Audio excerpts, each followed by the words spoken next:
चलो ठीक हो गया. Good morning all of you. Today I shall teach you about the coordination chemistry. Limitation of crystal field theory. छात्रों मैं आज आपको limitation of crystal field theory बताऊंगा.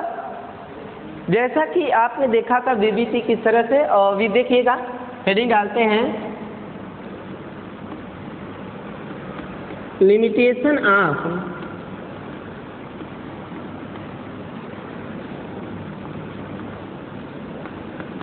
Crystal field theory.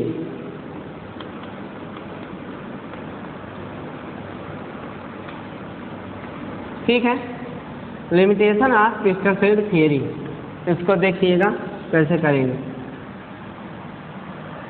Crystal field theory की जब लिमिटेशन की बात आती है तो लिमिटेशन का मतलब ये होता है कि जो क्रिस्टल फील्ड थ्योरी नहीं कर पाएगी उसकी वही लिमिट होगी. सबसे पहले तो आप यही जानिए limitation of crystal field theory होता क्या है. जिस तरह से हमने यह देखा था कि जो बीबीटी है कि नहीं, वह कुछ चीज़ों को एक्सप्लेन नहीं कर पाई थी, उसी तरह से यह भी नहीं कर पाएगा. तो जो बीबीटी एक्सप्लेन करेगा वो यह नहीं कर पाएगा. तो यहाँ पे पहला पॉइंट है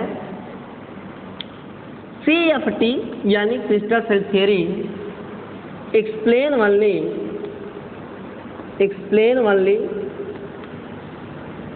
लिगेंड टू मेटल या ऑब्लिक मेटल टू लिगेंड बॉन्ड. यानी CFT एक्सप्लेन केवल लिगेंड और मेटल के बीच में बॉन्ड कैसे बनेगा इसको एक्सप्लेन कर लेती है कि नहीं, ये कर लेती है. दूसरे पॉइंट है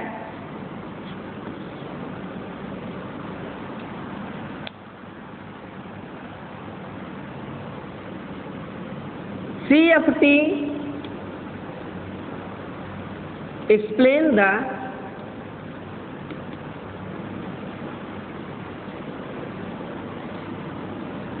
John Teller distortion.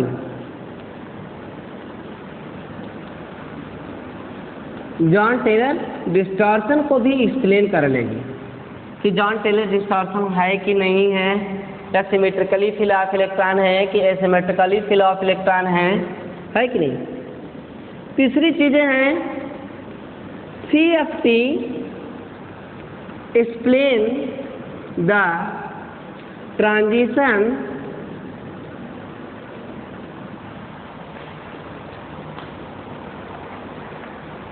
CFT explain the transition and color. अभी मैं एक चैप्टर भी आपको पढ़ाऊंगा जिसमें ट्रांजिशन एंड कलर बताया भी जाएगा. ठीक है, इस तरह explain the transition and colour. और अगला है चौथा पॉइंट CFT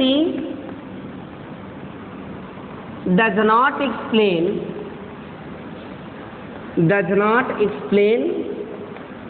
hybridization.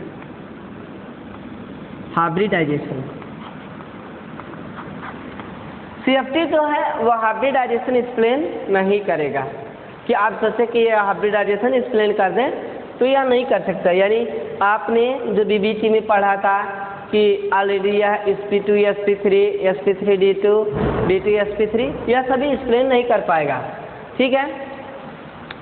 पांचवा पॉइंट है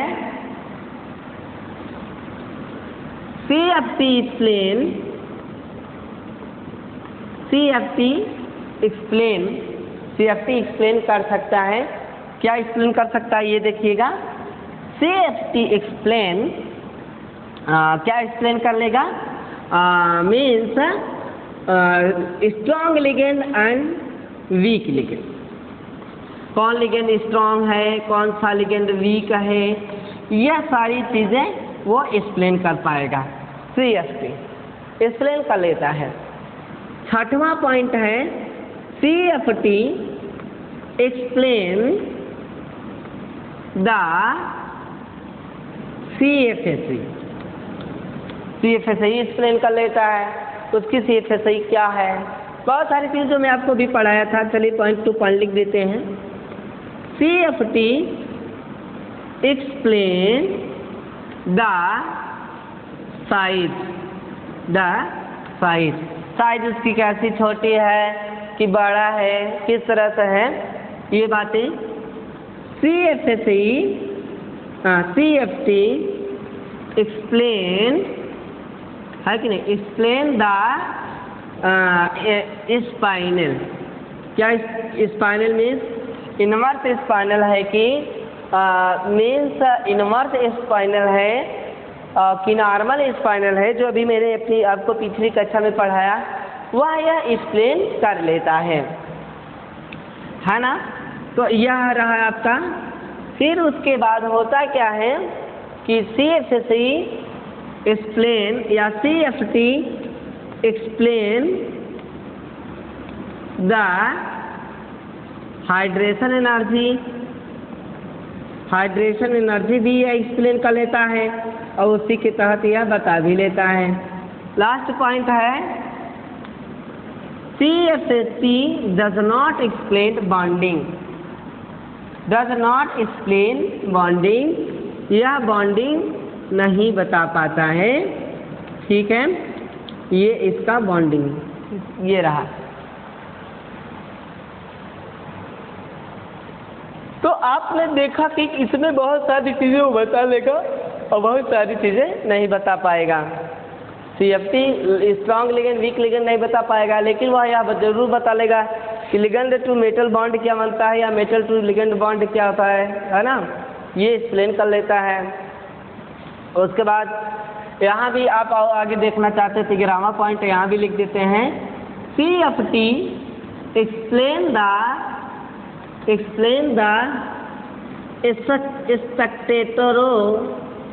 स्पेक्ट्रो या ऑब्लिक स्पेक्ट्रम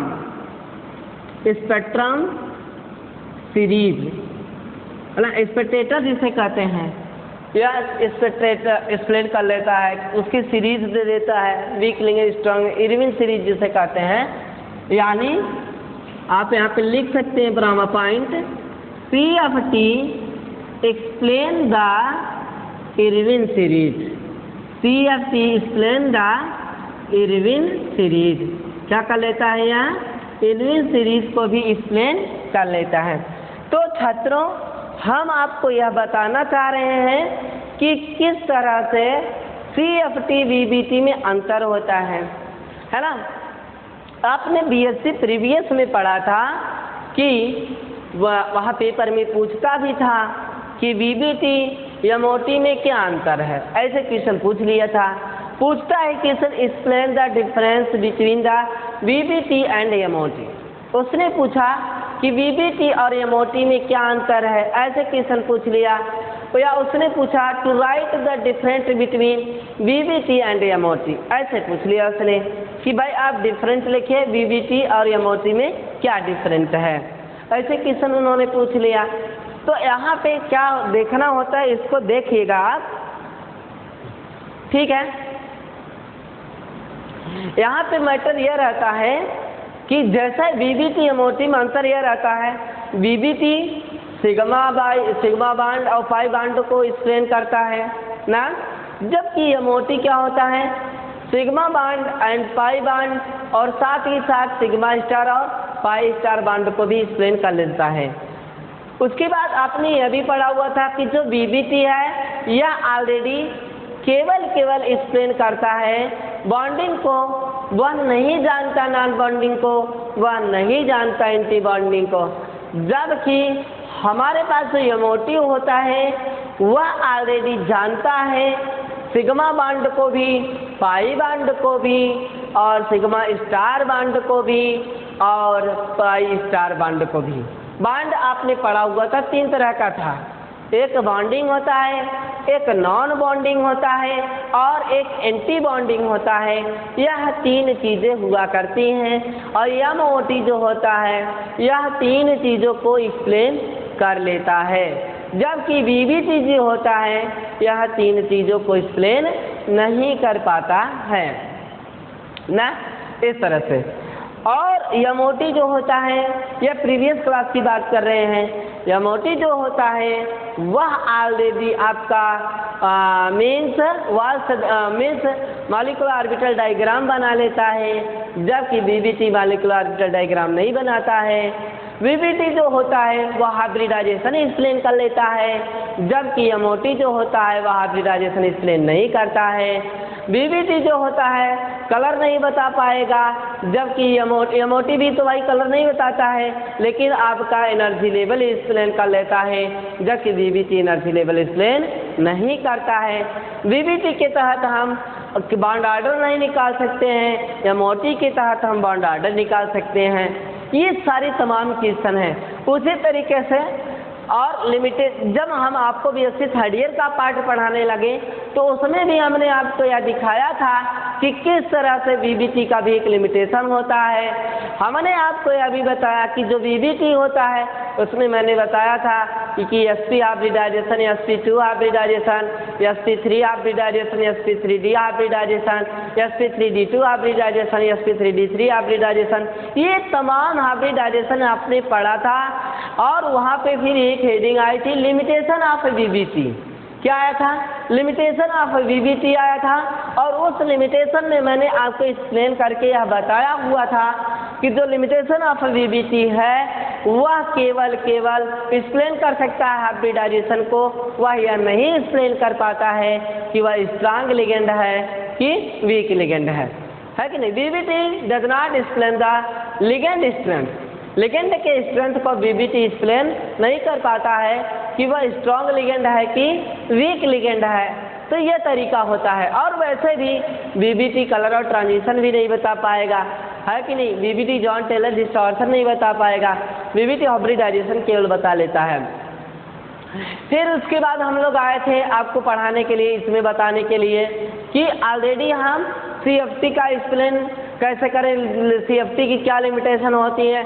मैंने CFT क्रिस्टल फील्ड थ्योरी आपको पढ़ाया और मैंने बताया कि यह वेरियस टाइप्स के होते हैं, टेट्राहेड्रल होते हैं, ऑक्टाहेड्रल होते हैं, फिर उस स्क्वायर प्लेनर होते हैं, स्क्वायर पिरामिडल होते हैं, ट्राइगोनल बाई पिरामिडल होते हैं, पेंटागोनल बाई पिरामिडल होते हैं। ये सारी चीज़ें मैंने आपको एक्सप्लेन किया हुआ था, लेकिन इनकी भी कुछ लिमिट हुआ करती है और उस लिमिट के आधार पर ही यह अपना एक्सप्लेन करते हैं। जैसे लिमिट यह है कि CFT explain the ligand to metal and metal to ligand bond, यानी लिगेंड और मेटल के बीच में बॉन्ड किस तरह से बन रहा है, वह लिगेंड स्ट्रांग है कि वीक है, किस तरह से उसको डोनर कर रहा है, यह सारी चीज़ें हमारी CFT एक्सप्लेन कर लेती है। फिर उसके बाद आता है CFT explain the Jahn Teller distortion. जो आपका CFT होता है यह जॉन टेलर डिस्टॉर्शन को भी एक्सप्लेन कर लेता है। वह यह बता लेता है कि इसमें डिस्टॉर्शन है कि नहीं है, सिमेट्रिकली फिल ऑफ इलेक्ट्रॉन है कि सिमेट्रिकली फिल ऑफ इलेक्ट्रॉन है, लिगेंड का इलेक्ट्रॉन इसमें आ सकता है कि नहीं आ सकता है, यह सारी चीज़ें आपकी CFT एक्सप्लेन कर लेती है। CFT explain the transition colour. CFT colour भी कलर, अभी मैं आपको एक चैप्टर पढ़ाऊंगा जिसमें आप देखेंगे कलर एंड ट्रांजिशन स्पेक्ट्रा, उसका नाम ही होगा। उसमें आप देखेंगे किस तरह से CFT उसको ऑलरेडी उसको मूव करती है, किस तरह से उसको कलर बताती है, इंडिकेट करती है, वह सारी चीज़ें आप देखेंगे।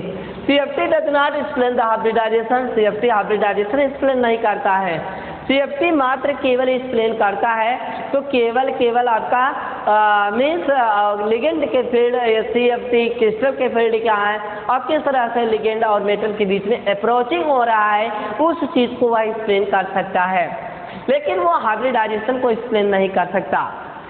CFT explain strong and week ligand. CFT strong ligand है कि वीक लिगेंड है, इसको एक्सप्लेन कर सकता है और इसके अलावा वो कुछ एक्सप्लेन नहीं कर सकता है। CFT एक्सप्लेन द CFSE, हमने अभी आपको पढ़ाया अभी कि एप्लीकेशन ऑफ CFSE का होता है। मैंने एप्लीकेशन CFSE में मैंने आपको जिक्र भी किया था कि हाइड्रेशन एनर्जी होती है।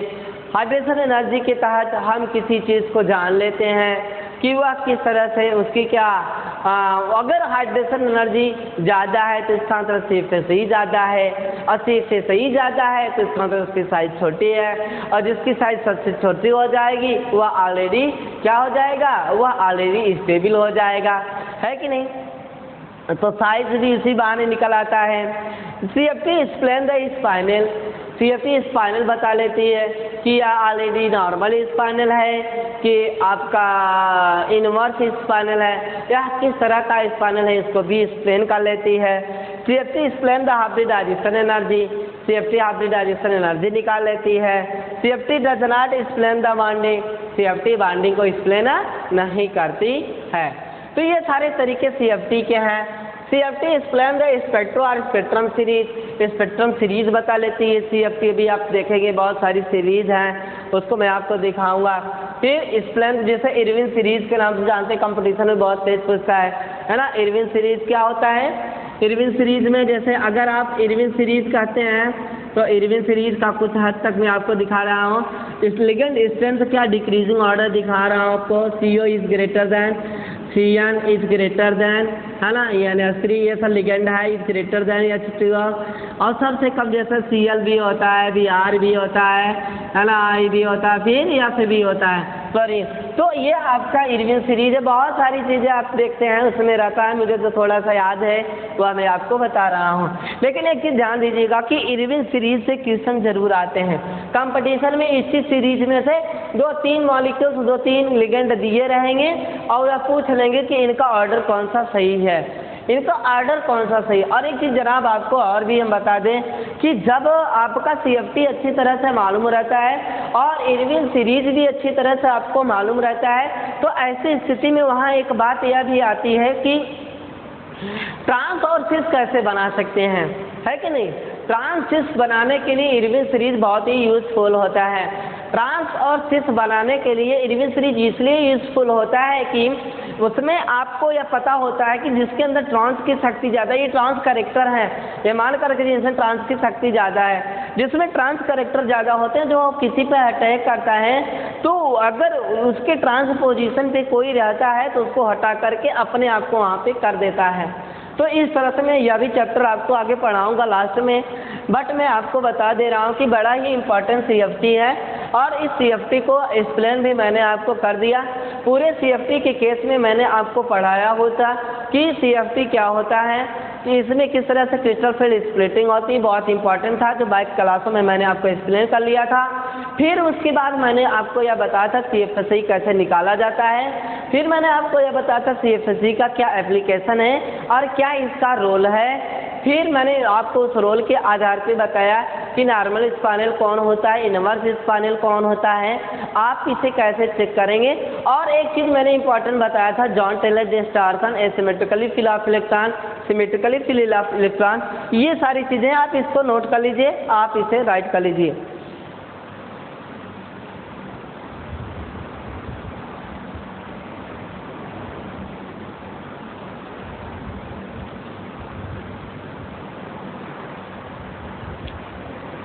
देखिए हम आपको यह बता दें, पूरा हाइब्रिडाइजेशन डिटेल लिख दे रहे हैं, आप देख लीजिएगा VBT के तहत। फिर मैं आपको बताऊंगा कौन ग्राउंड स्टेट में जाएगा, कौन एक्साइटेड स्टेट में, ये देख लीजिएगा।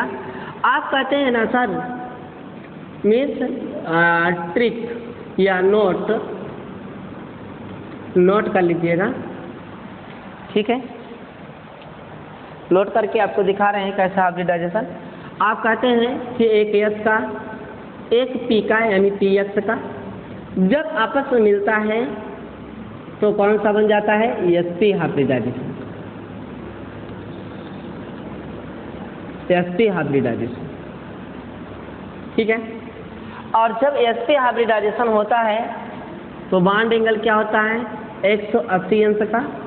शेप कैसा हो जाता है, लीनियर। बड़ा ही शॉर्ट ट्रिक बता रहे हैं आपको, शॉर्ट ट्रिक।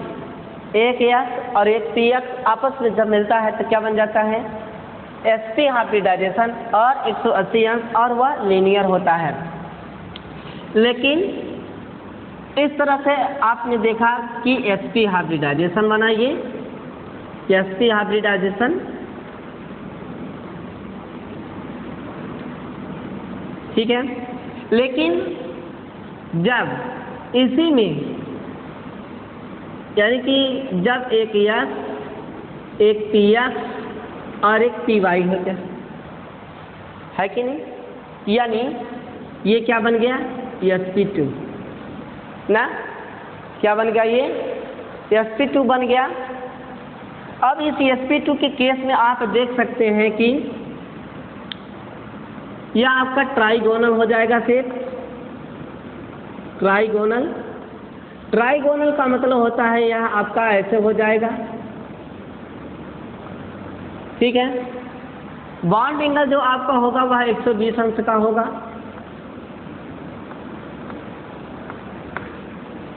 अंश का। यहाँ पर जो बॉन्ड एंगल होगा वह 180 अंश का होगा। तो एक S 2 P का sp2 ट्राइगोनल हो गया, बॉन्ड एंगल 120 अंश, त्रिकोणी हो गया शेप इसका। लेकिन जब एक S का एक px, एक py और एक pz हो जाए, है कि नहीं, तो यह आपका क्या हो जाएगा? ये sp3 हो जाएगा। sp3 का मतलब होता है कि ऑलरेडी यह आपका sp3 हाइब्रिडाइजेशन जब होगा तो शेप इसका जो होगा टेट्राहेड्रल का हो जाएगा, और यह इस तरह से 109 अंश 28 मिनट का हो जाएगा ये, जिसे हम कहेंगे टेट्राहेड्रल। क्या कहेंगे? टेट्राहेड्रल। sp3 हो जाएगा। लेकिन जब एक S का एक px, एक py और एक pz तो हो गया, और एक आपका dz2 ऐसे होगा, तो वह क्या हो जाएगा? sp3d हो जाएगा ना। sp3d केस में यह हो जाएगा आपका ट्राइगोनल बाई पिरामिड। पिरामिड का मतलब होता है कि इसमें दो टाइप की बॉन्ड एंगल होते हैं, एक तो 120 का होता है और एक 90 का होता है। बॉन्ड एंगल इसमें 2 टाइप के होंगे। एक कितने का होगा? एक तो 120 अंश का होगा ट्राइगोनल के लिए, और एक होगा 90 अंश रेक्टेंगुलर जिसे कहते हैं समकोण। 2 टाइप के हो गए। देखिए बाई पिरामिड जो होता है वह एक मिस्र का वर्ड है, मिस्र देश से लिया गया वर्ड होता है ये बाई पिरामिड। और मिस्र देश में अपने पूर्वज को दफनाने के लिए एक पिरामिड के अंदर बंद कर देते हैं, और जैसे ही उस पिरामिड के अंदर उसको बंद करेंगे, उसमें होता क्या है कि उसके अंदर बंद करके अपने पूर्वज को, है ना, मम्मी के अंदर रख करके उस पिरामिड के अंदर रख देते हैं, और हमेशा के लिए रखा जाता है फॉर्मेलिन वगैरह केमिकल लगा करके, और हमेशा के लिए रखने के बाद उनको जब चाहे तब वो देख लेते हैं। इसे कहते हैं मिस्र का पिरामिड। तो पिरामिड का मतलब एक पहाड़ होता है त्रिभुजनुमा, जिसे आप पिरामिड कहते हैं, और उसी को बताएगा कि इसमें बॉन्ड एंगल 120 और 90 अंश हो जाता है, और यह क्या हो जाता है? sp3d हो जाता है, यह हो जाता है px, py, pz और dz2। तो sp3d हाइब्रिडाइजेशन हो गया। आप इसको बखूबी अच्छी तरह से देख सकते हैं। लेकिन यहाँ पर एक बात और आती है कि sp2d यानी मान करके चलिए कि sp, spx, py, pz ना हो करके एक s का हो जाए, एक px हो जाए और एक py हो जाए और एक dxy हो जाए, ऐसा हो जाए। क्या हो जाए? dxy। तो यह केस आपका sp2d बन जाता है, जिसे ऑब्लिक करके हम dsp2 कह सकते हैं। और जब dsp2 हाइब्रिडाइजेशन हो जाएगा तो ऐसी स्थिति में आपका स्क्वायर प्लेनर होता है। स्क्वायर प्लेनर, देखिए स्क्वायर प्लेनर और टेट्राहेड्रल में अंतर होता है। टेट्राहेड्रल में आयत और वर्ग में अंतर होता है। आयत और वर्ग का मतलब ये होता है कि जो आयत होता है उसमें लंबाई लंबाई के बराबर और चौड़ाई चौड़ाई के बराबर होता है, और उसके क्षेत्रफल का सूत्र होता है लंबाई गुणित चौड़ाई। लेकिन जो वर्ग होता है उसमें ऑलरेडी लंबाई चौड़ाई सभी चीजें बराबर हुआ करती हैं। वो वर्ग है ना, स्क्वायर है, तो जो स्क्वायर होता है, जो वर्ग होता है, उसमें लंबाई चौड़ाई सभी चीजें क्या होती हैं, बराबर होती हैं। तो इस चीज को ध्यान रखिएगा कि जिसमें लंबाई चौड़ाई सभी चीजें क्या हो जाए, बराबर वर्ग हो गया, तो यह ऑलरेडी क्या हो गया, वर्ग हो गया। तो आप इसे देखिए, यह स्क्वायर प्लेनर हो गया। अब इसके बाद स्क्वायर प्लेनर में से इस तरह से वर्गनुमा होगा, इस तरह से इसमें बांट रहेंगे। तो ये केस रहा, और यहाँ पर आगे इसको हम बढ़ा रहे हैं। यदि इसे sp3d या dsp3 भी कह सकते हैं, inner orbital complex, outer orbital complex, दोनों प्रकार के कॉम्प्लेक्स बना करते हैं, ये आप अच्छी तरह से जानते भी हैं। इसलिए क्योंकि वह लिगेंड के नेचर के ऊपर डिपेंड करता है कि वह इनर ऑर्बिटल कॉम्प्लेक्स बनाएगा कि स्क्वायर, इनर ऑर्बिटल कॉम्प्लेक्स बनाएगा कि आउटर ऑर्बिटल, या किसके ऊपर डिपेंड करता है, यह ऑलरेडी डिपेंड करता है उसके आधार पे कि वह लिगेंड आने वाला कैसा है, वह स्ट्रांग लिगेंड है कि मीन्स स्ट्रांग लिगेंड है कि वीक लिगेंड है, ये उसके ऊपर डिपेंड करता है। तो आपने देखा बड़ी अच्छी तरह से sp3 dsp3 हो गया ना भाई। अच्छा ठीक है, कोई बात नहीं है, आगे बढ़ाते हैं। मान लीजिए कि एक s का हो गया, एक px py pz हो गया, और आपका dx स्क्वायर वाई स्क्वायर हो गया, और dz स्क्वायर हो गया। ऐसी स्थिति आ गई ना भाई, क्या आ गया, dx स्क्वायर वाई स्क्वायर और dz स्क्वायर आ गया, या px py pz आ गया। तो ऐसी स्थिति में आप क्या करेंगे, ऐसे स्थिति में आपका हाइब्रिडाइजेशन हो जाएगा sp3d2। अगर लिगेंड आपका स्ट्रॉन्ग है तो क्या हो जाएगा, d2sp3। जब आपका d2sp3 हो जाएगा तो वह आपका क्या बन जाएगा, इनर ऑर्बिटल कॉम्प्लेक्स हो जाएगा ना भाई, क्या हो जाएगा, वह इनर ऑर्बिटल कॉम्प्लेक्स हो जाएगा। अच्छा ये ठीक है। तो ऐसे केस में यह ऑक्टाहेड्रल बना देता है, क्या बना देता है, ऑक्टाहेड्रल। तो ऑक्टाहेड्रल में क्या होता है, स्क्वायर प्लेनर की ही तरह सारी चीजें प्लेन में होती हैं, बस लिगेंड की संख्या 6 हो जाती है। तो यहाँ भी बहुत सारे केस हैं, ये तो प्लेन में ही रहता है, और वो अभी प्लेन में ही रहता है, दिखाने के लिए इसे बड़े दिखाते हैं। और यहाँ पे सभी बॉन्ड एंगल 90 अंश के होते हैं, और यहाँ भी सभी बॉन्ड एंगल 90 अंश के ही होते हैं, समकोण होते हैं, perpendicular to the each other होते हैं। इनके हर एक लिगेंड मेटल से जो बॉन्ड बनाते हैं तो एक दूसरे के लंबवत होते हैं। क्लियर हो गया, sp3d2 हो गया। इसी तरीके से यहाँ पर बात आती है कि यदि यहाँ पर मान करके चलिए कि ये तो आपका हो गया, अगर मान करके चलिए कि s का, एक px का, एक py, एक pz, ये हो गया, और साथ ही साथ आपका dxy, या पिरामिडल के केस में तो ये रहेगा ही, dx square y square, dxy और dz स्क्वायर। अगर ये हैं तो ऑलरेडी वहाँ पर क्या हो जाएगा, sp3d3, क्या हो जाएगा, sp3d3। अच्छा एक चीज़ और भी ध्यान दीजिएगा, जो आपका यह sp3 है, कभी कभी यहाँ पर ऐसे भी केस आ जाता है, यस हो जाता है, dxy, dyz, dzdx, ये तीनों आ जाते हैं, पी को रिमूव करके, तो वहाँ पे क्या हो जाता है, sg3 हो जाता है। क्या हो जाता है, sg3। जैसे आपका MnO4 1 माइनस, पर मैग्नेट 1 माइनस, यह हमेशा sg3 हाइब्रिडाइजेशन देता है। Cr2O से बंद 2 माइनस, यह हमेशा आपका sg3 हाइब्रिडाइजेशन देता है। तो यह Cr4 2 माइनस, यह हमेशा आपका sg3 हाइब्रिडाइजेशन देता है। तो यह रहा हाइब्रिडाइजेशन एक्सप्लेन करना। और यह जब sp3d3 हो जाएगा तो ऐसे केस में यह क्या हो जाएगा, पेंटागोनल पाई पिरामिड हो जाएगा। जैसे क्या, कौन सा होता है भाई, I3, ये तो टेट्राहेड्रल मैंने बना दिया ना, पेंटागोनल बनाइए, पेंटागोनल। तो पेंटागोनल कैसे बनाएंगे, ऐसे करके ऐसे, फिर ऐसे, फिर ऐसे, फिर ऐसे, और ऐसे मिला दिया, ऐसे ऐसे मिला दिया, ऐसे। यहाँ पर ये सभी कितने अंश के होते हैं, 72 डिग्री के होते हैं। और यहाँ पर एक पिरामिडल दिखा दीजिए, तो पिरामिडल कितने अंश का होता है, 90 अंश का होता है, तो जिसमें इसमें आ जाता है IS 7 आ जाता है।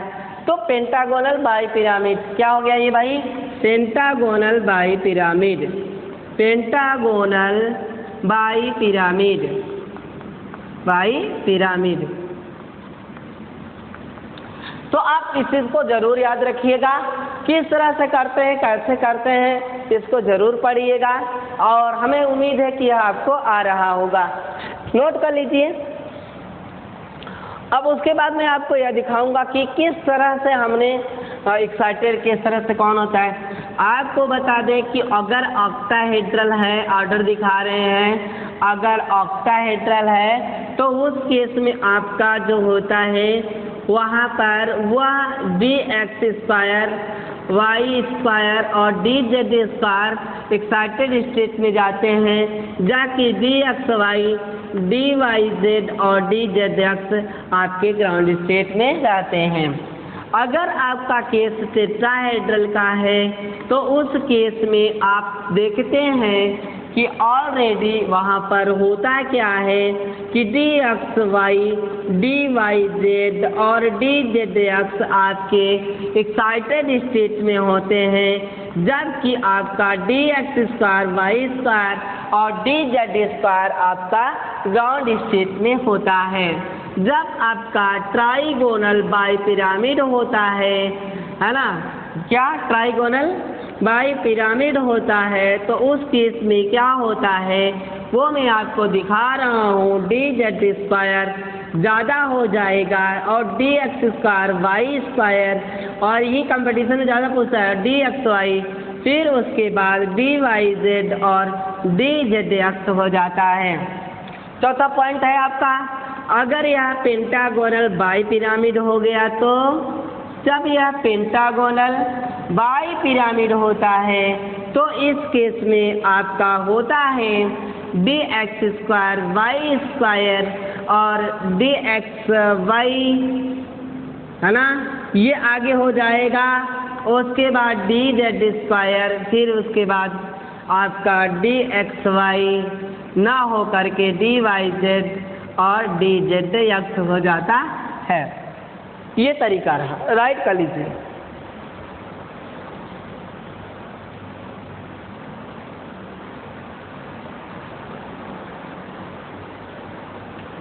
तो इस तरह से आपने देखा कि कैसे हम हाइब्रिडाइजेशन को शॉर्ट ट्रिक्स में आपको पूरा एक्सप्लेन कर डाला हो ना। तो एक बार आप फिर से समझ लीजिए, मैं आपको पूरा डिटेल अच्छी तरह से समझा दे रहा हूँ। जब एक S का एक PS आपस में मिलेंगे तो कौन सा हाइब्रिडाइजेशन हो जाएगा, sp हाइब्रिडाइजेशन। बॉन्ड एंगल क्या हो जाएगा, 180 अंश। शेप क्या हो जाएगा, लीनियर, है कि नहीं। इस तरह से जब आपका एक S का APX और एक PY हो जाए ना, तो यह क्या हो जाएगा, sp2 हाइब्रिडाइजेशन हो जाएगा। क्या हो जाएगी, यह sp2 हो जाएगा। यह क्या हो जाएगा, ट्राइगोनल बाई पिरामिड हो जाएगा ना भाई। तो इस तरह से ये हो गया। जब एक S का एक PX एक PY और एक PZ आपस में मिल जाते, यह क्या हो जाएगा, sp3 हो जाएगा। शेप क्या हो जाएगा, टेट्राहेड्रल का हो जाएगा और 109.28 मिनट का हो जाएगा। लेकिन कभी कभी होता क्या है कि P के बाद यहाँ dV आ जाता है, स्क्वायर प्लेनर की बात आ जाती है। तो स्क्वायर प्लेनर में यह हो जाता है कि जब एक S का एक PX एक PY और dxy आपस में मिल जाए तो क्या हो जाएगा, sp2d हो जाएगा या फिर यह dsp2 हो जाएगा। और यह क्या बता देगा, स्क्वायर प्लेनर बना देगा ना। क्या बना देगा, ये स्क्वायर प्लेनर बना देगा। उसके बाद आता है sp3 का। तो जब एक S का एक PX का एक PY का एक PZ का और एक dz² आ जाए तो वह क्या हो जाएगा, sp3d हो जाएगा। जब ये sp3d हो जाएगा तो यह DSP3 आ जाएगा, तो यह क्या हो जाएगा, ट्राइगोनल बाई पिरामिड हो जाएगा। तो 120 अंक और 90 मिनट हो जाएगा। जब dx² y यानी एक s px py pz और 2 d के dx² y का dz इसका, तो sp3 d2 या dsp3 हो जाएगा और यह क्या हो जाएगा, 90 अंश का हो जाएगा। जब एक s का, एक px, एक py pz और dx² y का dxy और dz² आपस में मिलेंगे, तब यह क्या बना देगा, sp3 d3 बना देगा। सभी कितने को हो जाएंगे, 72 अंश के पेंटागोनल बाई पिरामिड हो जाएगा। और इस तरीके से यह पूरा हाइब्रिडाइजेशन बन जाएगा ना। और इसके बाद आप यहाँ भी देख सकते हैं ऑक्टाहेड्रल में dx² y का dz² is greater than dxy dyz dzdx यह हो जाता है। टेट्राहेड्रल के केस में dxy dyz dzdx dx² y का dz² हो जाएगा। ट्राइगोनल बाई पिरामिड केस में dz² dx² y का dxy हो जाएगा। पेंटागोनल बाई पिरामिड के केस में ये हो जाएगा। तो आपने यह देखा,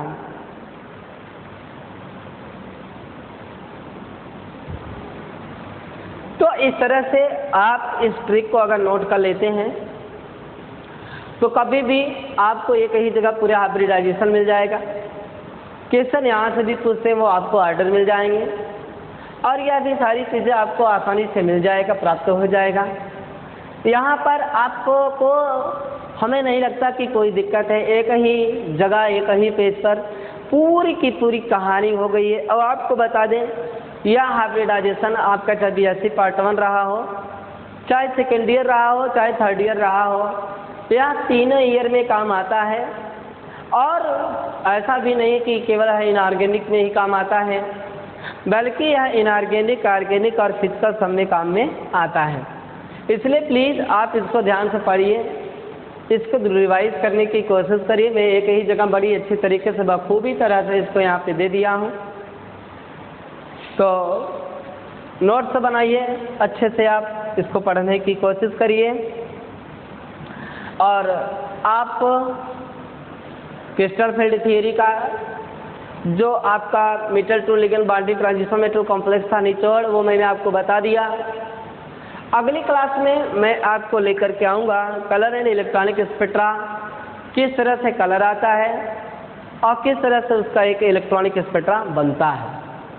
ये सारी चीज़ें मैं आपको एक्सप्लेन करूँगा, तो इसमें तो कोई दिक्कत आपको आनी नहीं चाहिए, यह उम्मीद है मुझे। ठीक है, नोट्स कर सकते हैं आप।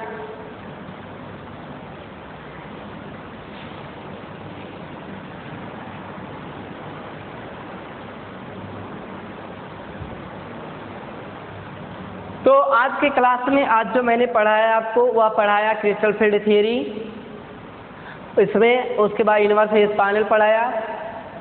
इस वाली क्लास में हाइब्रिडाइजेशन डिटेल में एक्सप्लेन किया मैंने। और इस तरह से आप अगर ये बीबीटी की तहत जानते रहेंगे सारी चीज़ें, तो आप क्रिस्टल फील्ड थियरी में भी कोई दिक्कत आपको आएगी नहीं। और उम्मीद है कि आपको समझ में आया होगा। आप कमेंट बॉक्स में जाकर के कुछ ना कुछ ज़रूर लिखा करिए, ताकि यह पता चले कि पढ़ाने में क्या दिक्कत आ रही है, आपको समझने में भी क्या दिक्कत आ रही है, डिस्क्राइब होगा उस तरह से आपका। तो आप bond angle hybridization short trick अच्छी तरह से हो गया है, इसे मैंने एक्सप्लेन भी कर लिया है। अब आशा है कि आपको यह समझ में आया होगा। और इस महामारी के अंतर्गत हम अपने आप को बैठ करके नहीं रखेंगे, बल्कि अपने को एक्टिव करके रखेंगे, क्रियाशील करके रखेंगे, पढ़ाई करते रहेंगे। पढ़ाई से बिल्कुल दगाबाजी नहीं करना है। हम अपनी पढ़ाई को, ऑनलाइन क्लासों का फ़ायदा उठाएंगे, उसको पढ़ने की कोशिश करेंगे और साथ ही साथ ये ध्यान देंगे कि हमारे नोट्स अच्छे होने चाहिए। आपको नोट्स यहाँ से प्रोवाइड किया भी जा रहा है, जो भी पढ़ाया जा रहा है उसकी नोट्स आपको प्रोवाइड की जा रही है, उसकी PDF आपके पास चला जाएगा, आप वहाँ पर उसको उसमें भी देख सकते हैं। और आप ऐसे भी एक्सप्लेन किया जा रहा है, ऐसे भी देख सकते हैं। तो हमें उम्मीद है कि आपको यह आ रहा होगा, अच्छे से आप इसको एक्सप्लेन कर ले रहे हैं, इसको आप समझ ले रहे हैं। बस आज के लिए इतना ही। अब अगली वीडियो में हम आपको मिलते हैं नेक्स्ट चैप्टर के साथ, कलर एंड इलेक्ट्रॉनिक स्पेक्ट्रा के तहत। तो इस तरह से कलर और इलेक्ट्रॉनिक स्पेक्ट्रा अगले वीडियो में, अगले क्लास में हम आपको पढ़ाएंगे। और उम्मीद है कि आपको यह बात समझ में आया होगा। आप हमारे इस लेक्चर को क्लास में कुछ भी कमेंट करें, सब्सक्राइब करना ना भूलिए, चैनल को सब्सक्राइब करिए, अपने दोस्तों में शेयर करिए, कमेंट जरूर करिए, लाइक ज़रूर करिए। Okay, thanks. जय हिंद, जय भारत।